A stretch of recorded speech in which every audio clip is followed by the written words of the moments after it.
Attenzione, questo video è sconsigliato a tutti coloro che ancora si ostinano a chiamare l'Islam una religione, e per lo più abramitica. Have you seen how Muslims fight over the black stone? We're going to explain what the Meccans used to do more in this video. Please watch this video until the end if you want to know more about the black stone. Let's go!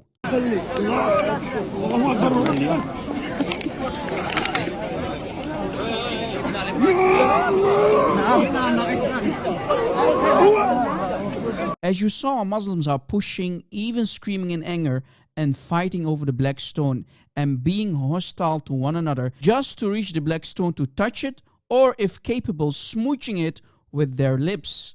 Very sad and disturbing, I agree. Yet Muslims want to convince us that they are not pagans and Islam is not a pagan cult.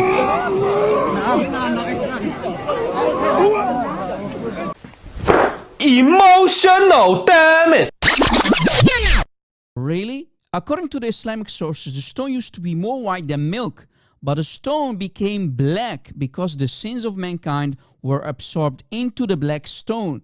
So the black stone forgave the sins of mankind. Hence why it's called in Arabic Hajar Aswad, i.e. black stone. Some sources also say that the black stone is Yamin Allah on earth, which means the right hand of Allah. We also know that the Kaaba was destroyed many times over by Muslims. The Karmatians, or in Arabic Al-Qaramita, stole the stone for at least 2 decades, defiled it with human excrement, and smashed it into tiny little pieces. The leader of the Qaramita even challenged Allah, saying, "Ya Allah, send your army of birds to kill us if you are there." Yet Allah stayed silent and did nothing. More than 90% of the stone went missing. Only 8 tiny pebbles are left from the original football-sized stone. Where was Allah to protect his beloved black stone? Allahu Alam, Muslims don't know.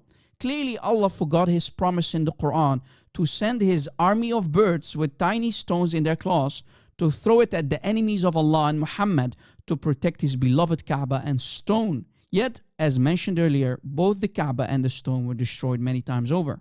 Here is more. In a famous book called Al-Milal wal-Nahl by Ash-Sharistani on page 247, we read that a very strange and yet disturbing ritual was practiced by the Quraysh of Mecca during Hajj, and together we will understand what the original meaning of Hajj is and what was being done by the women of Mecca to the black stone.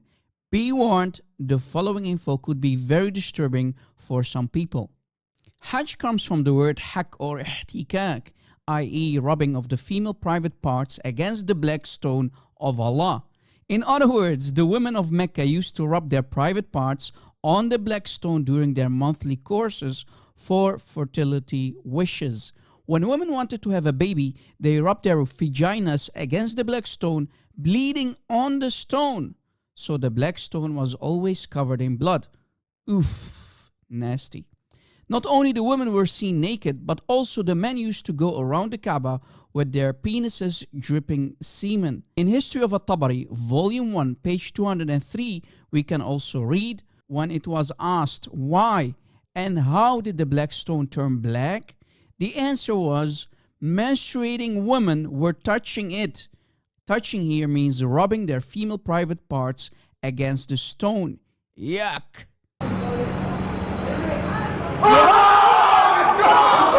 We know that Muhammad and his Sahaba and today's Muslims still kiss the black stone. Oof. So now we know why the stone became black, my friends. That's the real reason right there. Muhammad then later forbade the Meccans to go naked circulating the Kaaba, which is called tawaf. Maybe that could have been the reason why Umar ibn al-Khattab didn't want to kiss the stone.